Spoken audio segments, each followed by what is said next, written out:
Story time audio ബുക്സിലേക്ക് എല്ലാവർക്കും സ്വാഗതം. ജോസി വാഗമറ്റം എഴുതിയ നോവൽ ചാവുകടൽ. തുമ്പോളി പള്ളിപ്പെരുന്നാളിന് കളിപ്പാട്ട കടയിൽ നിന്ന് എൽസമ്മ വാങ്ങിക്കൊടുത്ത വയലിൻ മീട്ടിക്കൊണ്ട് കാരക്കാട്ട് ബംഗ്ലാവിൻ്റെ ടെറസിൽ നിൽക്കുകയായിരുന്നു കൊച്ചു ഡാൻഡസ്.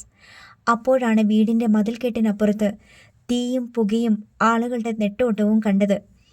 തൻ്റെ അർദ്ധ സഹോദരൻ ഒരറ്റത്ത് നിന്ന് കൊളുത്തിവിട്ട തീ ഏക്കറുകൾ പലതും താണ്ടി എത്തിയതാണെന്നൊന്നും അറിയാതെ അവൻ ഓടിപ്പോയി എൽസമ്മയെ വിളിച്ചുകൊണ്ടുവന്ന് കാണിച്ചു കൊടുത്തു.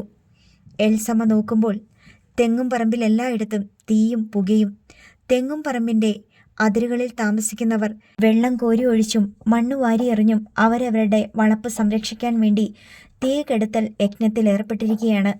സൈമൺ തരകൻ്റെ വള്ളക്കാരും ബോട്ടുകാരും മറ്റു പണിയാളുകളും അങ്ങിങ്ങ് പരക്കം പാഞ്ഞു നടന്ന് അവരവരെ കൊണ്ട് ചെയ്യാൻ പറ്റുന്ന വിധത്തിൽ തീ കെടുത്താനുള്ള ശ്രമങ്ങൾ നടത്തുന്നുണ്ട്. വാസ്തവത്തിൽ തീ സകല എതിർപ്പുകളെയും മറികടന്ന് അതിൻ്റെ ഓട്ടം പൂർത്തിയാക്കി കഴിഞ്ഞിരുന്നു. കാരക്കാട്ട് ബംഗ്ലാവിൻ്റെ കോൺക്രീറ്റ് മതിലിനരികെ വന്ന് അത് അടങ്ങി. ചേർത്തല ടൗണിലായിരുന്ന സൈമൺ തരകൻ പാഞ്ഞെത്തുമ്പോഴേക്കും അവിടെ കുറച്ച് പുകച്ചുരുളുകൾ മാത്രമുണ്ട്. ആരാണ് സൈമൺ തരകൻ്റെ തെങ്ങും പറമ്പിന് തീയിട്ടത് എന്ന വിവരം ആ തീയ്ക്കൊപ്പം തന്നെ എല്ലായിടത്തേക്കും വ്യാപിച്ചു പോയിക്കൊണ്ടിരുന്നു. തീ അണഞ്ഞിട്ടും ആ വാർത്തയ്ക്ക് ശമനമുണ്ടായില്ല. മറുകര കടക്കാൻ തീ അറച്ചു നിന്ന തോടുകളും കനാലുകളും ചാടിക്കടന്ന് ആ വാർത്ത അയൽ ദേശങ്ങളിലേക്ക് വ്യാപിച്ചു. കാരക്കാട്ട് തെങ്ങും പറമ്പിന് തീയിട്ടത് മറ്റാരുമല്ല, ചെല്ലിക്കടപ്പുറത്ത് തൈമാമ്പറമ്പിൽ എമിലിയുടെ മകൻ ശൗര്യക്കുട്ടിയാണ്. അതായിരുന്നു വാർത്ത. അത് എൽസമ്മയുടെ ചെവിയിലും എത്തി. ഏലിയാസിൻ്റെ ഭാര്യ കൊച്ചു ത്രേസ്യാണ് എൽസമ്മയോട് പറഞ്ഞത്. മുഴുവൻ നശിപ്പിച്ച് തെങ്ങും പറമ്പ് ചാരമായി. എത്ര ഏക്കർ ഉണ്ടായിരുന്നതാ? ഏക്കറൊക്കെ അവിടെ തന്നെ ഇല്ലേ കൊച്ചു ത്രേസ്യയെ? എൽസമ്മ ചോദിച്ചു. കൊച്ചു ത്രേസ്യയ്ക്ക് ആദ്യം മനസ്സിലായില്ല. കാരക്കാട്ടെ ഭൂമി കത്തിപ്പോയോ? മണ്ണ് അവിടെ തന്നെ ഇല്ലേന്ന്. അതുണ്ട്, കൊച്ചു ത്രേസ്യ സമ്മതിച്ചു. തെങ്ങുകളെല്ലാം അവിടെ തന്നെ ഇല്ലേ? അതുകൊണ്ട്. കാരക്കാട്ട് വളപ്പിൽ നിന്നാൽ കാണാവുന്നതേയുള്ളൂ 50 അടിക്ക് മീതെ ഉയരത്തിൽ നിൽക്കുന്ന തെങ്ങുകളെ. അതിൻ്റെ ചുവട്ടിലെ കരിയിലകളിലൂടെയും ഉണങ്ങിയ പുല്ലിലൂടെയും ഓടിപ്പോയ തീയ്ക്ക് ഒന്നും ചെയ്യാൻ കഴിഞ്ഞിട്ടില്ല. ചിലപ്പോൾ തെങ്ങെല്ലാം തീയേറ്റ് വാടിപ്പോയിട്ടുണ്ടെങ്കിലോ? വാടിയിട്ടുണ്ടോ ഇല്ലയോ എന്ന് നാളെയല്ലേ അറിയാൻ പറ്റൂ. അതിനിപ്പോഴേ എന്തിനാ ബഹളം വെക്കണത്? കുറച്ച് ഓലക്കെട്ടുകൾ കത്തിപ്പോയി, മെടഞ്ഞതും മെടയാത്തതും. പിന്നെ പണിക്ക് കയറ്റി വെച്ചിരുന്ന കുറേ വള്ളത്തിന് തീ പിടിച്ചു. അതൊക്കെ സൈമൺ മുതലാളിൻ്റെ വള്ളങ്ങളാ. കൊച്ചു ത്രേസ്യയ്ക്ക് നാശനഷ്ടങ്ങൾ കുറച്ച് കാണാൻ ഒട്ടും താല്പര്യമില്ല. ഈ തീപിടുത്തം കൊണ്ട് കാരക്കാട്ടുകാർ നശിച്ചു പോയോ? സൈമൺ തരകൻ്റെ കോടിക്കണക്കിന് രൂപയുടെ ആസ്തികൾ മുഴുവൻ കത്തിക്കരിഞ്ഞോ? എൽസമ്മ ചോദിച്ചു. ആ ചോദ്യം കേട്ടുകൊണ്ടാണ് മതമിളുകിയ ഒറ്റയാനെ പോലെ സൈമൺ തരകൻ പാഞ്ഞു വന്നത്. ആ കൊച്ചു കഴിവേറിയെ ഞാൻ ജീവനോടെ വെച്ചേക്കത്തില്ല. ഇന്നത്തെ കൊണ്ട് അവൻ്റെ വിളയാട്ട് ഞാൻ അവസാനിപ്പിക്കും. അയാൾ കലി പൂണ്ടി ചീറി. അവൻ കാരണം നിങ്ങൾക്ക് എന്നാ നഷ്ടം വന്നെന്നാ എൽസമ്മ ചോദിച്ചു. ഒരു നഷ്ടവും വന്നില്ലടി. വള്ളത്തിൻ്റെ റിപ്പയറിങ്ങിന് അറുത്തു വെച്ചിരുന്ന തടി കത്തിപ്പോയില്ലേ? കേടുപോക്കാൻ വെച്ചിരുന്ന വള്ളങ്ങൾ എത്രയാ കത്തിപ്പോയത്? 4 എണ്ണം. അതിൽ എഞ്ചിനുണ്ടായിരുന്നോ? വലയുണ്ടായിരുന്നോ? മണ്ണെണ്ണ ഉണ്ടായിരുന്നോ? ഇല്ലല്ലോ. റിപ്പയർ ചെയ്യാൻ കരയ്ക്ക് കയറ്റി വെച്ച ഒരു വള്ളവും കത്തിപ്പോയില്ലോ. ഈ കത്തിപ്പോയ വള്ളങ്ങൾ 4-5 വർഷമായിട്ട് കുറ്റിക്കാട്ടിലിരുന്ന് ചെതലരിക്കുകയല്ലായിരുന്നോ? നിങ്ങളത് അറ്റകുറ്റപ്പണിക്ക് വെച്ചിരുന്നതാണോ? അല്ലല്ലോ.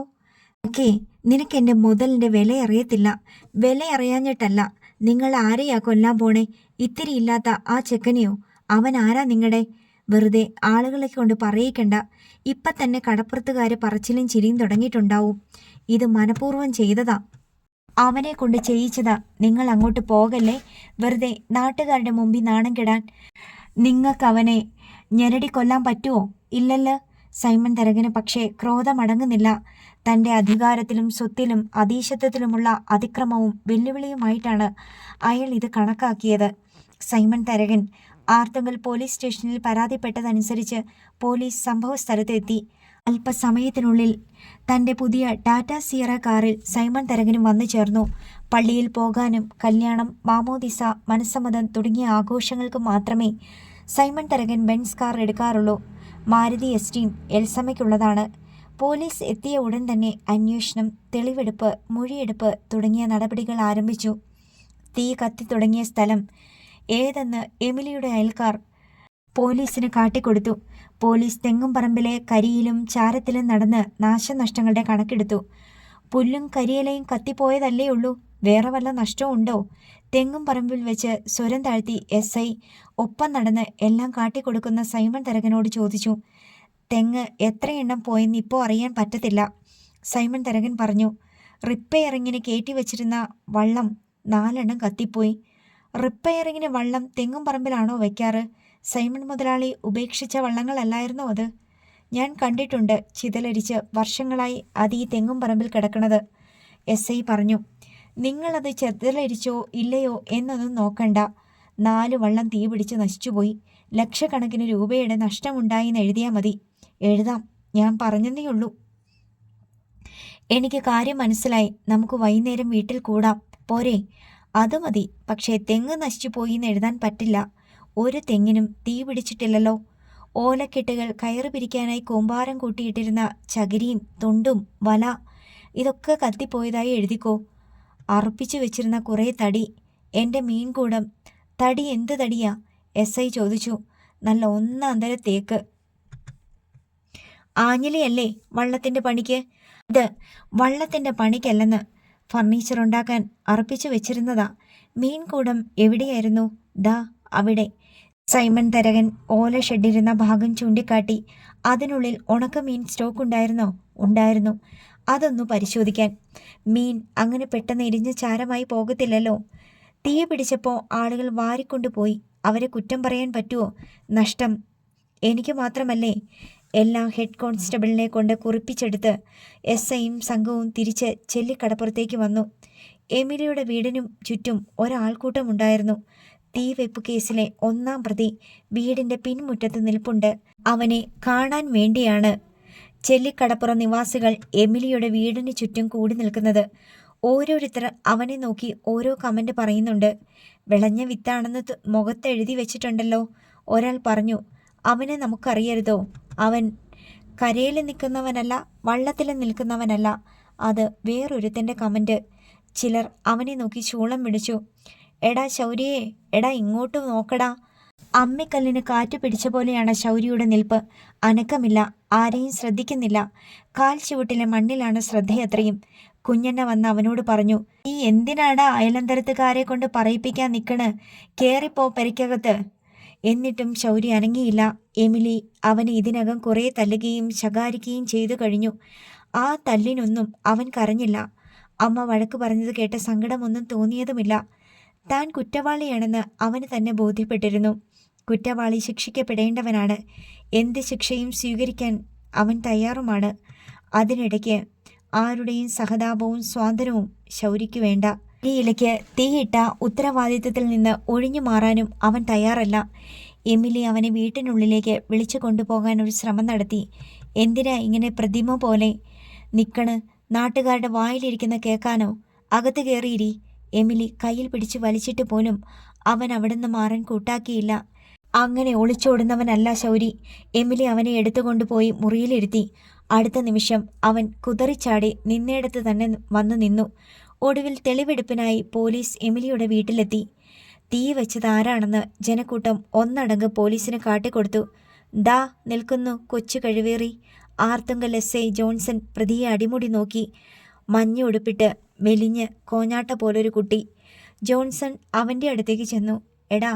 ജോൺസൺ മുഖം താഴ്ത്തി നിന്ന അവൻ്റെ താടി പിടിച്ചുയർത്തി. ഇവിടെ നോക്കടാ. ശൗരി ജോൺസണെ നോക്കി.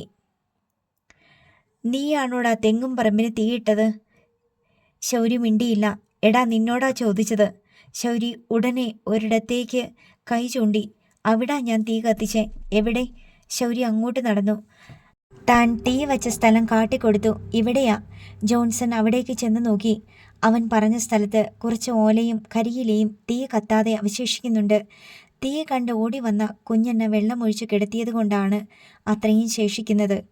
നീ എന്തിനാടാ ഇവിടെ തീയിട്ടത്? ജോൺസൺ ചോദിച്ചു. കരിയില കത്തിച്ചാനാ, ശൗരി മറുപടി പറഞ്ഞു. കരിയില കത്തിക്കാനാണോടാ തെങ്ങും പറമ്പിന് തീയിട്ടത്? നിന്നോട് ആര് പറഞ്ഞു തീയിടാൻ? ആരും പറഞ്ഞില്ല. ആരെങ്കിലും പറയാതെ നീ സൈമൺ മുതലാളിയുടെ കൃഷിഭൂമിക്ക് തീ കൊടുത്തുവോ? സത്യം പറഞ്ഞ ആരാ നിന്നോട് പറഞ്ഞത്? എന്നോടാരും പറഞ്ഞില്ല. നിന്റെ അമ്മ പറഞ്ഞോ? ഇല്ല. നിന്റെ മുത്തശ്ശി പറഞ്ഞോ? ഇല്ല. ആരെങ്കിലും പ്രേരിപ്പിച്ചിട്ട് ശൗരി ചെയ്തതാണെന്ന് വരുത്തി തീർക്കാനായിരുന്നു പോലീസിന് താല്പര്യം. 4 വയസ്സുള്ള കുട്ടിയുടെ പേരിൽ കേസെടുക്കാൻ നിവൃത്തിയില്ല. അവൻ്റെ പിന്നിൽ നിന്നുകൊണ്ട് ആരെങ്കിലും പ്രേരിപ്പിച്ച് തീ വെപ്പിച്ചു എന്ന് സ്ഥാപിച്ചാൽ അവരുടെ പേരിൽ കേസെടുക്കാൻ കഴിയുമെങ്കിൽ കുറേ നഷ്ടപരിഹാരം ഈടാക്കാം. പക്ഷേ ശൗരിക്കറിയില്ല ആരാണ് തന്നോട് തീ വയ്ക്കാൻ പറഞ്ഞതെന്ന്. ആരും പറഞ്ഞിട്ടില്ല എന്ന് തന്നെയാണ് അവൻ്റെ ഓർമ്മ. സ്വന്തം ഇഷ്ടത്തിന് ചെയ്തതാണ്. അതിനാൽ മറ്റാരുടെയും പേരൊന്നും അവൻ്റെ ഓർമ്മയിലേക്ക് വന്നില്ല. ആരും പറഞ്ഞില്ലെങ്കിൽ പിന്നെ എന്തിനാടാ നീ അത് ചെയ്തത്? ജോൺസൺ ശൗര്യയുടെ ചെവിക്ക് പിടിച്ച് തിരുമ്മിക്കൊണ്ട് പിൻമുറ്റത്തേക്ക് അവനെ കൊണ്ടുവന്നു. അന്തം വിട്ടു നിന്ന കുഞ്ഞനിയോടും എമിലിയോടും SI ചോദിച്ചു, നിങ്ങൾ ആരെങ്കിലും പറഞ്ഞായിരുന്നോ ഈ കൊച്ചിൻ്റെ അടുത്ത് പറമ്പിന് തീയിടണമെന്ന്? എൻ്റെ ആർത്തുങ്ക പുണ്യാളച്ചനാണേ ഇല്ല. കുഞ്ഞന്ന പുണ്യാളച്ചനെ പിടിച്ച് ആണയിട്ടു. ഞാനും മമ്മിയും ചായക്കടയിലായിരുന്നു. കൊച്ചിൻ്റെ നിലവിളി കേട്ട് ഞാൻ ഓടി വന്നപ്പോൾ കൈയും പൊള്ളിച്ചിട്ട് നിൽക്കണ്. എമിലി ശൗര്യയുടെ കൈ പിടിച്ചുയർത്തി കാണിച്ചു. അവിടം പൊള്ളിക്കൊമ്മളച്ച് കിടപ്പുണ്ടായിരുന്നു. SI ജോൺസൺ അത് കണ്ടു. ഇവനെ പോലീസ് സ്റ്റേഷനിൽ കൊണ്ടുപോയി ചോദ്യം ചെയ്യണം സാറേ, എന്നാലേ ഇവൻ സത്യം പറയൂ. ഇവൻ്റെ നിൽപ്പ് കണ്ടോ? പോലീസും പട്ടാളവും ഒന്നും പ്രശ്നമല്ല എന്നുള്ള മട്ടിൽ. ആരെയാ സ്റ്റേഷനിൽ കൊണ്ടുപോണേ? ഒരു സ്ത്രീ ആൾക്കൂട്ടത്തിൻ്റെ മുന്നിലേക്ക് തിക്കി കയറി വന്നു. ഈ നിൽക്കുന്ന 4 വയസ്സ് തികയാത്ത കൊച്ചിനെയാ. SIയും പോലീസുകാരും അവരുടെ നേർക്ക് ശ്രദ്ധ തിരിച്ചു. അത് ഫിലോമിന ചേച്ചിയാണ്. കടലിൽ വെച്ച് ബോട്ടിൽ കപ്പൽ തട്ടി മരിച്ച ജെറോമിൻ്റെ വിധവ. സാറേ, ആ കൊച്ച് ഒരു കുസൃതി കാണിച്ചതാ. 3-4 വയസ്സിന് ഇതിനേക്കാൾ വലിയ കുരുത്തക്കേട് കാണിക്കാത്ത ആരെങ്കിലും ഉണ്ടോ ഇക്കൂട്ടത്തിൽ? ഏതെങ്കിലും പോലീസുകാരനുണ്ടോ? ഉണ്ടെങ്കിൽ പറ. ആരും മിണ്ടുന്നില്ല. എല്ലാവരും ഫിലോമിനയെ തന്നെ തുറച്ചു നോക്കുകയാണ്. ശൗര്യയും മുഖം മെല്ലെ തിരിച്ചൊന്ന് നോക്കി. തീ വച്ചതിൻ്റെ നഷ്ടം ആര് കൊടുക്കും? നിങ്ങളാരെങ്കിലും കൊടുക്കുമോ? നഷ്ടം ഉണ്ടായത് എനിക്കാ. ലക്ഷക്കണക്കിന് രൂപയുടെ നഷ്ടമുണ്ട്. സൈമൺ തരകൻ ടാറ്റാ സിയറ കാറിൻ്റെ മുൻപിലേക്ക് വന്നുകൊണ്ട് പറഞ്ഞു. ഫിലോമിന സൈമൺ തരകനെ പരിഹാസഭാവത്തിലൊന്ന് നോക്കി. എന്നിട്ട് പറഞ്ഞു, ലക്ഷക്കണക്കിന് രൂപ നഷ്ടമുണ്ടായെങ്കിൽ ശൗര്യക്കുട്ടിയുടെ അപ്പൻ കൊടുക്കും ആ നഷ്ടം. അരുതാത്തതെന്തോ കേട്ടതുപോലെ ജനക്കൂട്ടം പകച്ച് ഫിലോമിനയെ ഉറ്റുനോക്കി. ആരാ ഇവൻ്റെ അപ്പൻ? അയാൾ എവിടെ? അയാളെ വിളിക്ക്, SI ആജ്ഞാപിച്ചു. ആൾക്കൂട്ടത്തിനിടയിൽ വാക്കുകൾ തിരിച്ചറിയാൻ വയ്യാത്തത്ര താഴ്ത്തിയ ഒരു കുശുകുശുപ്പുണ്ടായി. എന്താണ് കാര്യമെന്നറിയാതെ SI ജോൺസൺ എമിലിയുടെ നേർക്ക് തിരിഞ്ഞു. ആരാടി ഇവൻ്റെ തന്ത? അയാളെ കാട്ടിത്താ, അയാൾ ആക്രോശിച്ചു. എമിലിയുടെ നോട്ടം ശൗര്യക്കുട്ടിയിൽ നിന്നും മെല്ലെ തിരിഞ്ഞ് ആൾക്കൂട്ടത്തിൻ്റെ അർദ്ധവൃത്തം കടന്ന് സൈമൺ തരകനിൽ ചെന്നു പതിച്ചു. സൈമൺ തരകൻ ഉൾക്കിടലത്തോടെ അവളെ നോക്കി, ജനക്കൂട്ടത്തെ നോക്കി. ജനക്കൂട്ടത്തിൻ്റെ നോട്ടവും സൈമൺ തരകനിൽ വന്നു പതിഞ്ഞു. ശൗര്യക്കുട്ടിയുടെ അപ്പൻ ആ നിൽക്കുന്ന സൈമൺ തരകൻ തന്നെയാ സാറേ. എമിലി കിട്ടിയ അവസരം പാഴാക്കാതെ പറഞ്ഞു. നീ എന്താടി പോലീസിനെ കളിയാക്കുക? ജോൺസൺ എമിലിയുടെ നേർക്ക് ചീറി. സാർ എൻ്റെ അടുത്ത് തട്ടിക്കയറാതെ. സൈമൺ മുതലാളിയോട് ചോദിക്ക്, ഈ നിൽക്കണ നാട്ടുകാരോട് ചോദിക്ക്. എന്നിട്ടും വിശ്വാസം വന്നില്ലെങ്കിൽ സാറ് 2 പേരെയും കൊണ്ടുപോയി DNA ടെസ്റ്റ് നടത്തി നോക്ക്. എമിലിയുടെ വീട്ടുമുറ്റത്തേക്ക് ഒരു മാവില കൊഴിഞ്ഞു വീണു. അതിൻ്റെ ശബ്ദം എല്ലാവരും കേട്ടു. അതിനു മുമ്പത്തെ പോലെ തന്നെ അതിനുശേഷവും കനത്ത നിശബ്ദതയിലായി എമിലിയുടെ വീടും പരിസരവും. പോലീസ് ജീപ്പും പോലീസുകാരും ആൾക്കൂട്ടവും ടാറ്റാ സിയറയും സൈമൺ തരകനും എമിലിയും കുഞ്ഞന്നയും എല്ലാം. ആ നിശബ്ദതയ്ക്ക് നടുവിൽ ഒരു ചോദ്യചിഹ്നം നാട്ടി നിർത്തിയ പോലെ ശൗര്യക്കുട്ടിയും. SI ജോൺസൺ മെല്ലെ തലതിരിച്ച് സൈമൺ മുതലാളിയെ നോക്കി. സൈമൺ തരകന് അലറി വിളിക്കണമെന്നുണ്ടായിരുന്നു. അവൻ എൻ്റെ മകനല്ല, ഞാൻ അംഗീകരിക്കത്തില്ല. അവൻ എൻ്റെ കണ്ണിലെ കരലാണ് എന്നെല്ലാം. പക്ഷേ ഒന്നും മിണ്ടാൻ കഴിഞ്ഞില്ല. സാറേ, ഞാൻ എൻ്റെ മകനെ കൊണ്ട് അവൻ്റെ അപ്പൻ്റെ തെങ്ങും പറമ്പ് കത്തിച്ച് കളയിക്കുമോ? സൈമൺ മുതലാളിയുടെ കടപ്പുറത്ത് ചായക്കടയിട്ട് ജീവിക്കുന്നോളാ ഞാനും എൻ്റെ വീട്ടുകാരും. ഇരിക്കുന്ന കമ്പ് ഞങ്ങൾ മുറിക്കുമോ സാറേ? എമിലി അടുത്ത ആണിയൊടിച്ചു. SI ജോൺസൺ തൻ്റെ സഹപ്രവർത്തകരെ നോക്കി. ആരും മിണ്ടുന്നില്ല. ഡോർ അടയ്ക്കുന്ന ശബ്ദം കേട്ട് തലതിരിച്ചപ്പോൾ സൈമൺ മുതലാളി നിന്നയിടം ശൂന്യമെന്ന് കണ്ടു. ടാറ്റാ സിയറ പിന്നോട്ട് ഉരുളുകയാണ്. അല്പസമയത്തിനുള്ളിൽ ആ കാർ മൺ റോഡിലൂടെ പാഞ്ഞകന്നു മറഞ്ഞു. പോലീസിന് ഇനി എന്ത് ചെയ്യണമെന്നറിയില്ല. ജോൺസൺ ചെന്ന് ജീപ്പിൽ കയറിയിരുന്നു. 2 പോലീസുകാർ ആൾക്കൂട്ടത്തിനിടയിൽ നുഴഞ്ഞു കയറി. എമിലി പറഞ്ഞത് സത്യമാണോ എന്ന് തിരക്കി. സത്യമാ സാറേ, സൈമൺ മുതലാളിയുടെ മകനാ ആ കൊച്ച്. പിഴച്ചുണ്ടായതാണെന്നേ ഉള്ളൂ. ഈ ചെല്ലിക്കടപ്പുറത്ത് എല്ലാവർക്കും അറിയാം. ദാവീദ് ചേട്ടൻ വെളിപ്പെടുത്തി. പോലീസുകാർ ജീപ്പിനടുത്തേക്ക് തിരിച്ചുപോയി. സാറേ, എന്താ ചെയ്യണ്ടേ? അവർ ജോൺസണോട് തിരക്കി. സ്റ്റേഷനിൽ ചെന്നിട്ട് സൈമൺ മുതലാളിയെ വിളിക്കാം. ഇപ്പോൾ പോകാം. പോലീസ് ജീപ്പ് വന്ന പോലെ തന്നെ തിരിച്ചുപോയി. ഇതോടെ ആൾക്കൂട്ടവും പിരിഞ്ഞു തുടങ്ങി. ഇനിയെങ്കിലും നീ പറ, നീ എന്തിനാ അവിടെ കൊണ്ടുപോയി തീയിട്ടത്? എമിലി ശൗര്യയോട് ചോദിച്ചു. അവൻ സംശയത്തോടെ അമ്മയെയും കുഞ്ഞനെയും നോക്കി. എന്നിട്ട് പറഞ്ഞു, വല്യമ്മച്ചി പറഞ്ഞിട്ടാ. എൻ്റെ കർത്താവീശോയെ, ഞാൻ പറഞ്ഞെന്നോ? കുഞ്ഞണ്ണ നെഞ്ചത്ത് കൈവച്ചു. വല്യമ്മച്ചീനെ പാമ്പ് കടിച്ചാതിരിച്ചാനാ. ശൗര്യക്കുട്ടി സത്യം വെളിപ്പെടുത്തി. അതിൻ്റെ സന്ദർഭവും വിശദമാക്കി. തെങ്ങും പറമ്പിൽ നിന്ന് ചൂട്ടും മണലും പെറുക്കിക്കൊണ്ടുവരുമ്പോൾ കുഞ്ഞനയിൽ നിന്ന് ഉതിർന്ന ആത്മവിലാപം ശൗര്യക്കുട്ടി കേട്ടിട്ടുണ്ടായിരുന്നു. ഇതെല്ലാം വെട്ടി തീയിട്ടിരുന്നെങ്കിൽ പാമ്പിൻ്റെ ശല്യം തീർന്നേനെ എന്ന്. കുഞ്ഞനെയും എമിലിയും അവൻ്റെ നിഷ്കളങ്കമായ മറുപടി കേട്ട് ഒരക്ഷരം മിണ്ടാനാവാതെ ഇരുന്നു പോയി.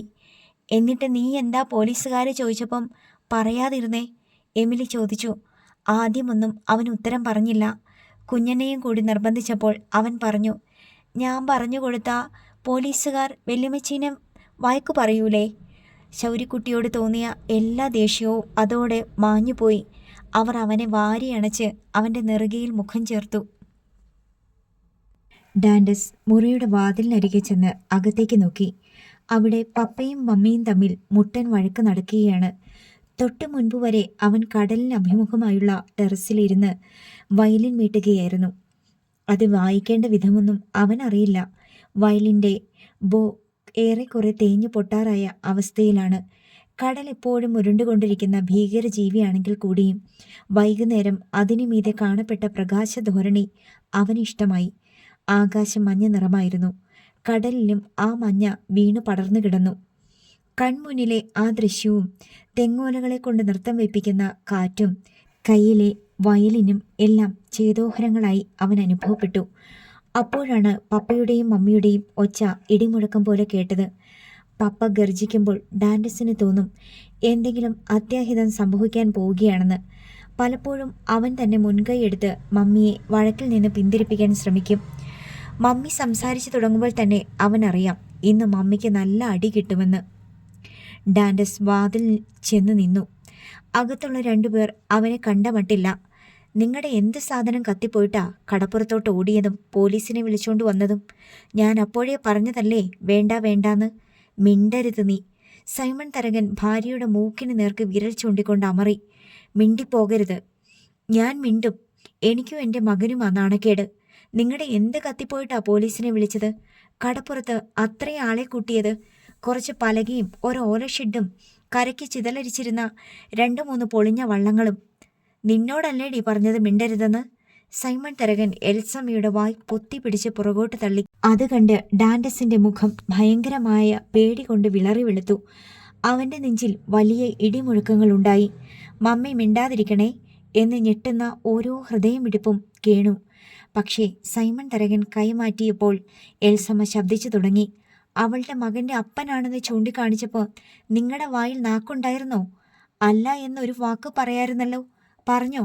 ഇല്ലല്ലോ എന്ന് വെച്ച അവള് പറഞ്ഞത് അംഗീകരിച്ചു കൊടുത്ത്.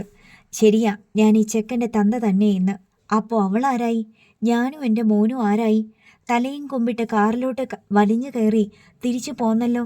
നായ വാലും ചുരുട്ടി ചന്തയെന്ന് ഓടണ പോലെ. പടക്കം പൊട്ടുന്ന ഒരൊച്ച ഡാൻഡസ് കേട്ടു. ഒരു പാതി നിലവിളി അവൻ്റെ തൊണ്ടയിൽ നിന്ന് പുറപ്പെട്ട് ഞെട്ടിത്തുറന്ന വായിലൂടെ പുറത്തേക്ക് പോയി.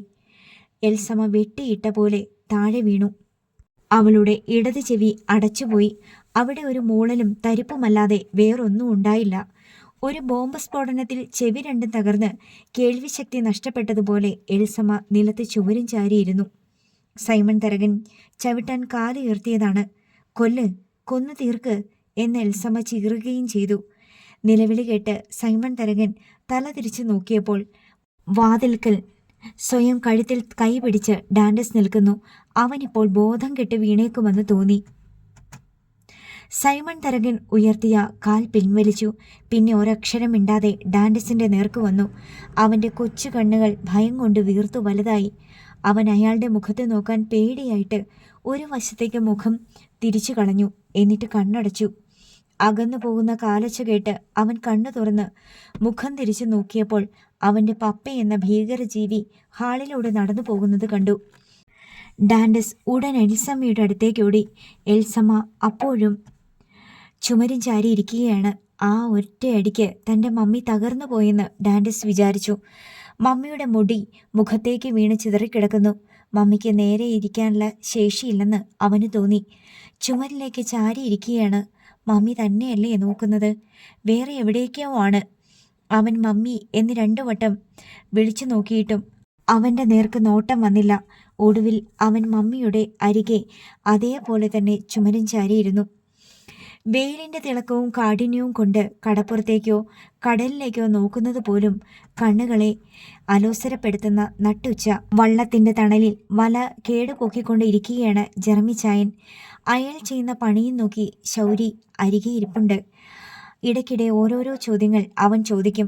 ജെറമി ചായൻ തനിക്കറിയാവുന്ന പോലെ അതിനെല്ലാം മറുപടി പറയും.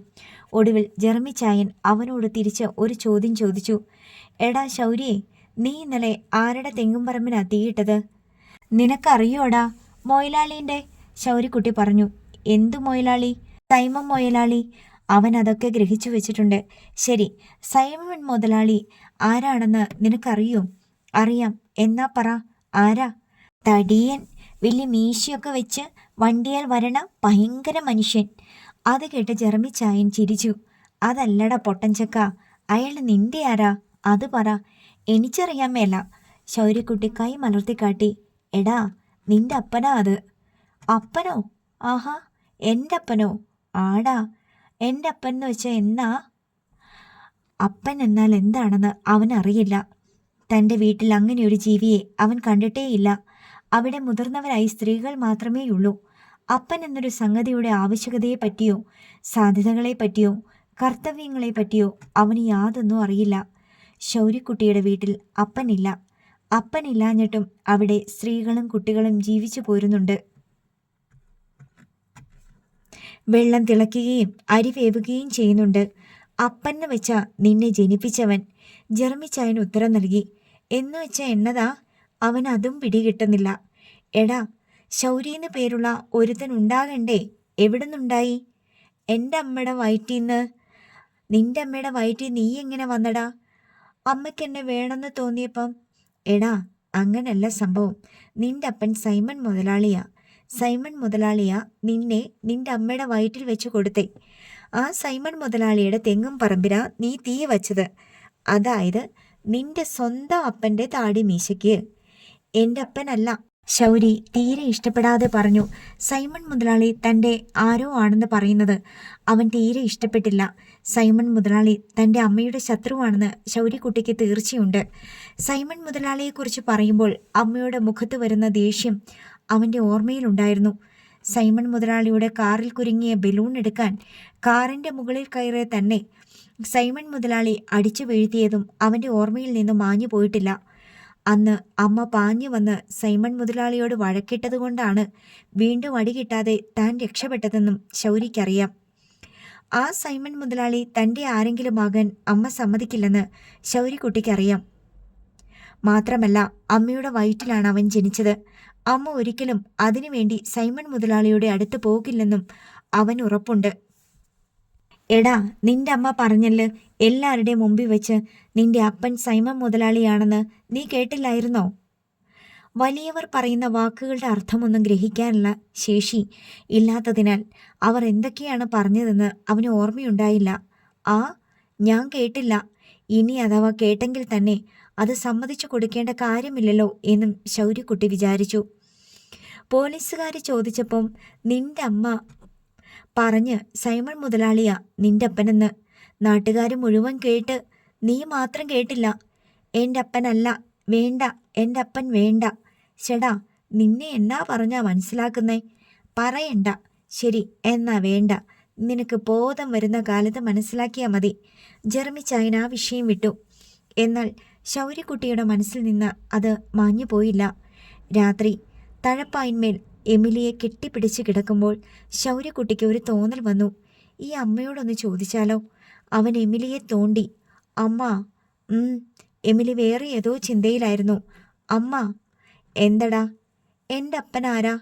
ഓർക്കാപ്പുറത്ത് പുരയ്ക്കു മീതെ ഇടിവെട്ടിയ പോലെ എമിലി ഞെട്ടി. ഇരുട്ടത്തെ എമിലി മുഖം ചരിച്ച് തൻ്റെ മകൻ്റെ മുഖത്തേക്ക് നോക്കി. അവൻ്റെ നോട്ടവും തൻ്റെ മുഖത്താണെന്ന് എമിലി കണ്ടു.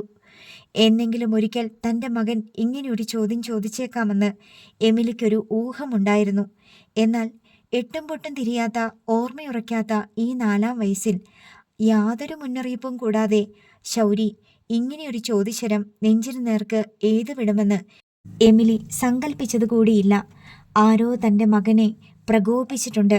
അവൻ്റെ കുഞ്ഞു മനസ്സിൽ അത് ആഴത്തിൽ പതിഞ്ഞിട്ടുണ്ട്. എമിലി അവൻ്റെ മുടിയിൽ തലോടി. എൻ്റെ മോൻ അമ്മയുടെ മോനല്ലേ? അമ്മയുടെ വയറ്റിൽ നിന്നുണ്ടായതല്ലേ? ശൗരി ഒന്നും മിണ്ടുന്നില്ല. താൻ പറഞ്ഞത് അവന് വിശ്വാസമായിട്ടില്ലെന്ന് എമിലിക്ക് തോന്നി. ആരാ പറഞ്ഞത് എൻ്റെ മോന് ഒരപ്പനുണ്ടെന്ന്? എമിലി ചോദിച്ചു. ചെറമിച്ചായൻ. എന്താ പറഞ്ഞത്? അവൻ എമിലിയുടെ മുതുകിൽ ചൂണ്ടുവിരൽ കൊണ്ട് വെറുതെ മാന്തി. അവന് പറയാൻ മടിയുണ്ടെന്ന് അവൾക്ക് തോന്നി. നീ പറഞ്ഞോടാ മോനെ, അമ്മയോടല്ലേ? അമ്മയ്ക്ക് ദേഷ്യം വരുമോ? ഇല്ല, മോൻ പറഞ്ഞോ. സൈമൺ മൊയലാളി എൻ്റെ അപ്പനാന്ന്. പ്രതീക്ഷിച്ചതാണെങ്കിലും എമിലിയുടെ കരൾ കിടുകിടുത്തു. ആരോ ഒരു കരിമൂർഖനെ എടുത്ത് തൻ്റെ കഴുത്തിൽ ചുറ്റിയ പോലെ തോന്നി. ശരിയാണോ അമ്മ? എമിലി ഉമിനീരിറക്കി. തൻ്റെ മറുപടിയിൽ കുരുങ്ങിക്കിടക്കാനുള്ളതാണ് അവൻ്റെ ഭാവി ജീവിതം എന്നവൾക്ക് തോന്നി. അവൻ്റെ അഭിമാനവും ആത്മവിശ്വാസവും താൻ പോരുമയുമെല്ലാം ആ മറുപടിയുടെ അടിത്തറയിലാണ് ഉറപ്പിക്കേണ്ടത്. എന്നാൽ അവനോട് കള്ളം പറയാനും പാടില്ല. എൻ്റെ മോനെ അമ്മയ്ക്ക് തന്നത് യേശുവാണ് ട്ടോ. എമിലി അവനെ കരവലയത്തിലൊതുക്കി അണച്ചു പിടിച്ചുകൊണ്ട് മന്ത്രിച്ചു. യേശുവാണ് എൻ്റെ മോൻ്റെ അപ്പൻ. ആര് ചോദിച്ചാലും മടിക്കാണ്ട് പറഞ്ഞു. അതെവിടെയാ അമ്മ യേശു? എൻ്റെ മോനെ തന്നിട്ട് പോയി. വരും എന്നെങ്കിലും, എപ്പോഴെങ്കിലും. അമ്മ പറയുന്നതാണ് സത്യം. ജെറമിച്ചായൻ കള്ളം പറയില്ലെന്നാണ് ശൗര്യയുടെ വിശ്വാസം. എന്നാലും ജെറമിച്ചായന് തെറ്റുപറ്റാം. പക്ഷേ അമ്മയ്ക്ക് തെറ്റുപറ്റില്ല. അമ്മ പറയുന്നതെല്ലാം ശരിയാണ്. അമ്മയുടെ മുൻപിൽ വിൻസി തോറ്റുപോകുന്നതും കുഞ്ഞെണ്ണ തോറ്റുപോകുന്നതും അവൻ കണ്ടിട്ടുണ്ട്. അമ്മയുടെ മുൻപിൽ സൈമൺ മുതലാളി തോറ്റുമടങ്ങിയതിനും പോലീസുകാർ ഉത്തരമില്ലാതെ തിരിച്ചു പോയതിനും ശൗര്യക്കുട്ടി ദൃക്സാക്ഷിയായിരുന്നു. എൻ്റെ മോൻ അമ്മയോട് ഇനി ഒരിക്കലും ഇങ്ങനൊന്നും ചോദിക്കല്ലേ കേട്ടോ. അമ്മയുടെ ചങ്ക് പൊട്ടിപ്പോകും. എമിലിയുടെ സ്വരത്തിൽ കണ്ണീരുപ്പും കൂടി കലർന്നു. ശൗര്യക്കുട്ടി അമ്മയെ ഒന്നുകൂടി മുറുക്കെ കെട്ടിപ്പിടിച്ചു. ഇനി ഒരിക്കലും അവൻ അമ്മയോട് ഇങ്ങനെയൊരു ചോദ്യം ചോദിക്കില്ല. സ്കൂൾ തുറക്കാൻ പോവുകയാണ്. ഡെന്നിച്ചൻ അങ്കണവാടിയിൽ നിന്ന് ഇനി 1-ാം ക്ലാസ്സിൽ ചേർന്ന് പഠിക്കാൻ പോവുകയാണ്. ജാനറ്റ് 2-ാം ക്ലാസ്സിലെത്തിക്കഴിഞ്ഞു. ശൗര്യക്കുട്ടിയെ അങ്കണവാടിയിൽ വിടാൻ എമിലി തീരുമാനിച്ചപ്പോൾ വിൻസി ആരോടൊന്നില്ലാതെ പറഞ്ഞു, അവനെ പഠിക്കാനൊന്നും വിടണ്ട. അവന് കടലിൽ പോണതാ ഇഷ്ടം. അതെല്ലാവർക്കും അറിയാം. എഴുതാനും വായിക്കാനും പഠിക്കണ്ടടി. കുഞ്ഞണ്ണ മകളോട് വിയോജിച്ചു. 4-5 ക്ലാസ് പഠിക്കട്ടെ. അത് കഴിഞ്ഞിട്ട് അവൻ തന്നെ തീരുമാനിക്കട്ടെ പഠിക്കണോ കടലിൽ പോണോന്ന്. എമിലി ആരോടും തർക്കത്തിന് നിന്നില്ല. അവൾക്ക് ചില തീരുമാനങ്ങളുണ്ട്. അത് അചഞ്ചലമാണ്. ശൗര്യക്കുട്ടിയെ ഡെന്നിച്ചനും ജാനറ്റിനും ഒപ്പം അംഗീകരിക്കാനും സ്നേഹിക്കാനും ഈ വീട്ടിൽ ആർക്കും കഴിയില്ലെന്ന് അവൾക്കറിയാം. അവനെ ഒപ്പം കൊണ്ടു നടക്കാൻ പോലും മറ്റുള്ളവർക്ക് മടിയാണ്. എന്നാൽ അവൻ്റെ സഹായം എല്ലാവർക്കും വേണം. റെജീന ഇത്തവണ എമിലിയെ കാണാൻ വന്നപ്പോൾ ഒരു മംഗള വാർത്ത കൊണ്ടുവന്നു. റെജീനയ്ക്ക് ഒരു കല്യാണാലോചന മുറുകി വരുന്നുണ്ട്. മിക്കവാറും അത് നടന്നേക്കും.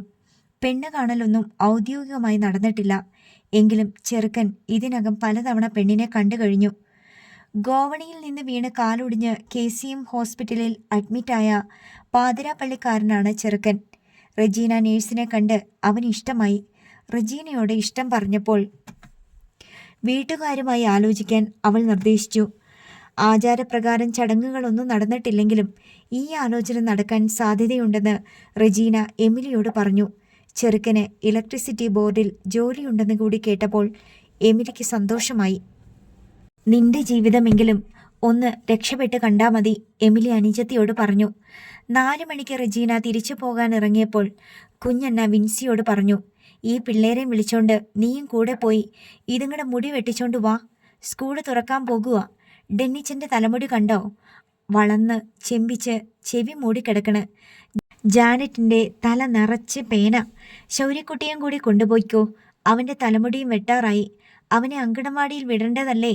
വിൻസി ശൗര്യക്കുട്ടിയെ കൊണ്ടുപോകുന്നതിനെതിരെ മുറുമുറുത്തു.